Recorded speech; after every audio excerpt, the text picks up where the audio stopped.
Dark Souls 3 is not hard. Cool, now that I have the bait for the rest of the video, play the chill music. Dark Souls 3 is challenging, sure, but I would not call it hard, impossible, makes you feel like a loser, because it really doesn't. Maybe I got really lucky my first playthrough, but most of the bosses didn't kill me more than around 6 times, and I can already hear someone's keyboard typing away. You're just a sweaty gamer. Yeah, I see you. Stop fucking typing. But to argue that point, here's a graph to show how sweaty someone is at a video game.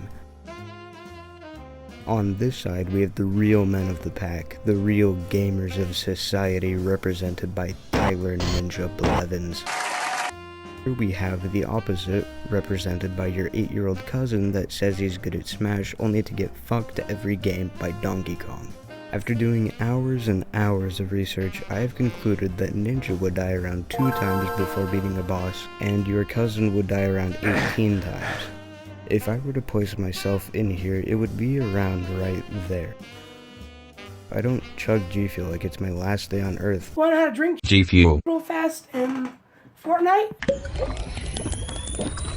But I do have a glass every once in a while. This matches up pretty nicely with the average deaths it took me to beat a boss. The game gives you everything you need to beat the bosses. If a boss is harder than it should be, you probably missed a key item or new weapon. Notice how I didn't say armor and I only said weapon because for some reason From Software thought it would be a good idea making armor less useful than nipples on men. But back on topic. Take Yorm the Giant for example. I went in twice doing almost no damage to him before thinking to look around the boss arena for an item. I then found the Storm Ruler which fucking 5-shots him and makes the fight a complete freebie. The Soul of Cinder also. My first couple times I went in and thought I just needed better timing on my rolls or I wasn't using my opportunities to hit him. That was only until I realized that I have access to everything in the entire game. I didn't realize that. I was just trying to beat him with my normal strategy that I'd used for the last half of the game, using a +5 Aerithil straight sword and R1 spamming. It took me changing my strategy 4 times before finding something that worked, and after I found that thing it only took me 3 attempts, and I also discovered he was weak to lightning when I switched to strategies. Really quickly, I would like to make a tier list of the bosses that I fought in my first playthrough of the game, with the amount of deaths I had before finally beating them. I'm ranking them based on my experience when I played the game for the first time.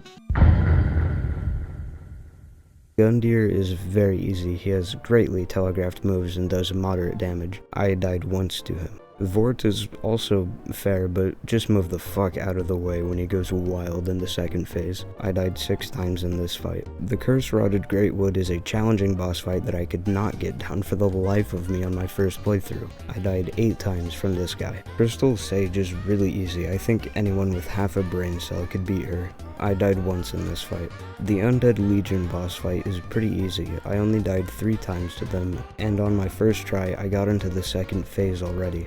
Deacons of the Deep are easy, everyone knows it. I feel High Lord Wolnir doesn't get enough credit. It was a very cool boss fight, but also very easy. I only realized that he had a sword on my second playthrough. I died only once from Wolnir. The Old Demon King is a piece of shit and I hate him. His fire ring moves are bullshit, but aside from that, he's just sort of difficult. I died 3 times. Pontiff Sullivan was an extremely challenging boss fight and really gave me a challenge with his horribly telegraphed moves and high damage. His second phase makes it easier though because his clone will always attack first and does less damage. I died 6 times to Pontiff. Yorm the Giant was a great idea and I love his backstory. This fight was just ruined by the free insta-kill with the Storm Ruler. Aldrich is a very fair boss that has slow moves and not a lot of damage. Just watch out for her arrows and you'll be fine. I died 3 times. The Dancer gave me some real trouble, but as soon as I learned the rhythm it was pretty simple. Not easy, but simple. I died 9 times in this fight. The Dragon Slayer armor was not hard at all. All the times that I did die, it was to fall damage. I died 3 times. The Twin Princess fight was really easy. As long as they didn't teleport every 2 seconds, I was fine. I died 4 times in this fight. The Soul of Cinder is a very tough fight that probably took me no joke more than 20 tries. His moves are fast and unforgiving, but it's overall a very nice boss fight. You'll notice that this is less than the amount of total bosses in the game. I don't know if I am blind or just dumb, but on my first playthrough, I kept on wondering when the next boss that I'd heard so much about would show up. I kept wanting to see the guy that talks about ocelots all the time. My dear little ocelot. Or the nameless king that everyone had told me war stories about, but I never found them. I went back after I had beaten the game to beat them, but this video is about my first playthrough. Before we find out why Dark Souls is fun, I think it's important we know what fun is. Fun is that rush of dopamine that you get when you reach an accomplishment. There are of course other ways to have fun than just reaching an achievement, but this is what I would like to focus on.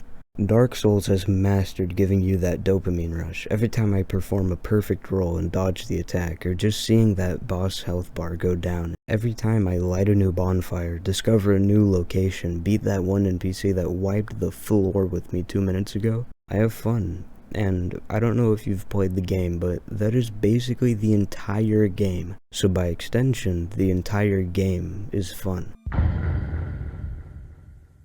Although the community can be very toxic and mean at times, it is still a very cool place. The Dark Souls 3 Twitter page constantly posts amazing fan art, and the subreddit is still being flooded with first-time players' questions, and most of them are getting a lot of responses. With how many people are still making videos and streaming this game, and how many people are actually watching them, it is hard to believe the game will die soon. My brother tried this game after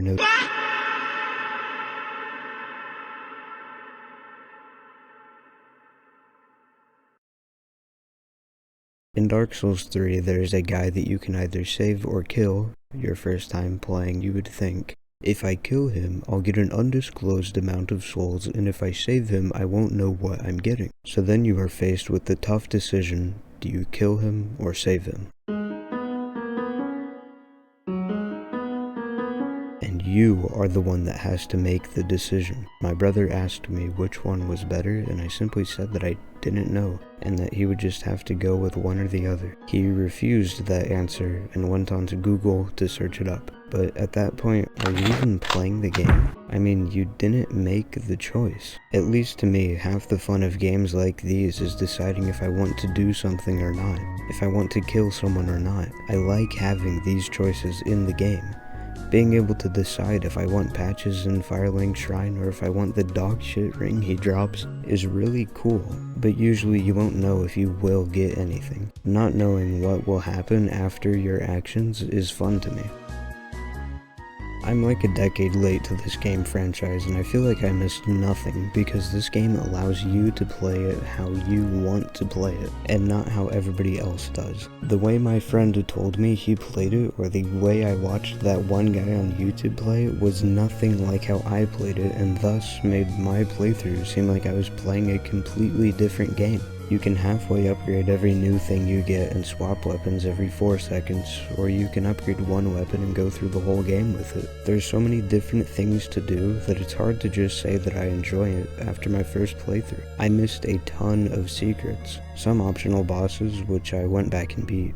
I feel like I have only experienced a third of the game. I haven't talked to every NPC, I haven't fought every enemy, I haven't used every piece of equipment. Not to mention the new game plus that this game has, that offers completely new items and challenges, and that is why I think that even 30 years in the future, this game will still be as good as it is today, or even as good as 5 years ago when it came out. It is a shame that this series is over, but the 3 games we do have a lifetime's worth of content in them. I hate doing this, but please, if you enjoyed the video, consider subscribing or just commenting that you liked the video, because that will tell me I should make more videos like this. And with that, I really hope you enjoyed the video, and have a nice day.